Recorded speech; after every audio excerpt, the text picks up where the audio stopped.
Good afternoon, and thank you so much for joining me for this WNCT Now digital late afternoon update. I'm Emily Severage, live in our digital studio.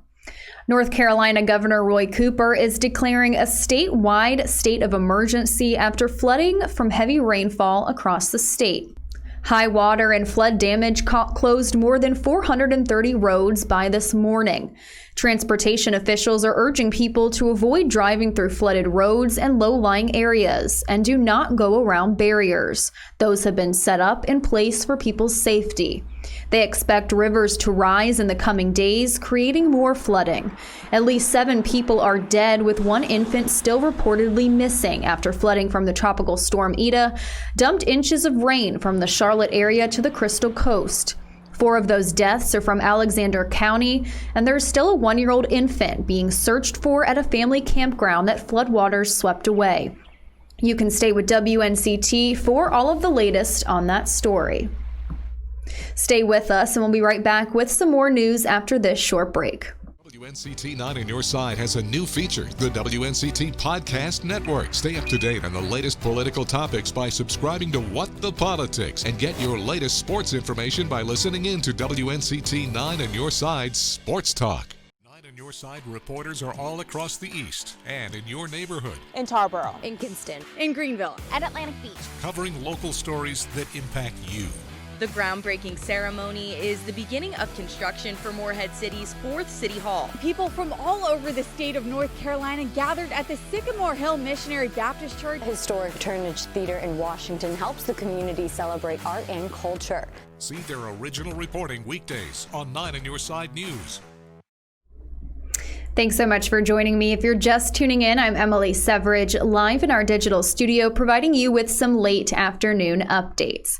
WNCT is providing you with live streamed updates every Monday through Friday at 1:30 p.m. and 4 o'clock p.m. to bring you the latest up-to-date news before a nightly newscast.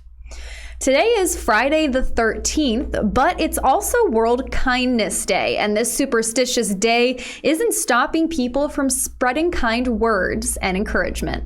Started in 1998 by an organization called the World Kindness Movement, the observance is celebrated now by more than 24 countries. Organization leaders say kindness is a fundamental part of the human condition, which bridges the divided races, religion, politics, gender, and etc. This year's theme is empathy.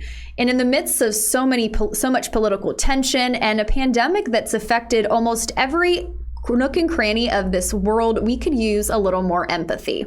Here's just a few tweets that I have up here with hashtagging World Kindness Day. As you can see, the Dalai Lama has tweeted something. Peanuts has tweeted something as well.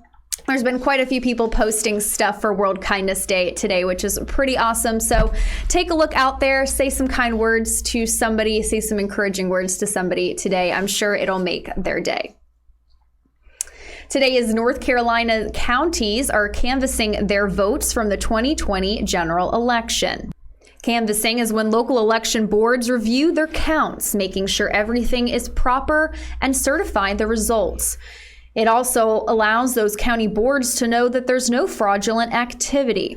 Democrat and Republican parties work together to canvass, making sure the process is fair. Canvassing for the North Carolina State Board of Elections will be held on November 24th. Well, that wraps up this WNCT Now late afternoon update. We have more news coming up for you tonight on our broadcast at 5 and 6. Thanks so much for watching.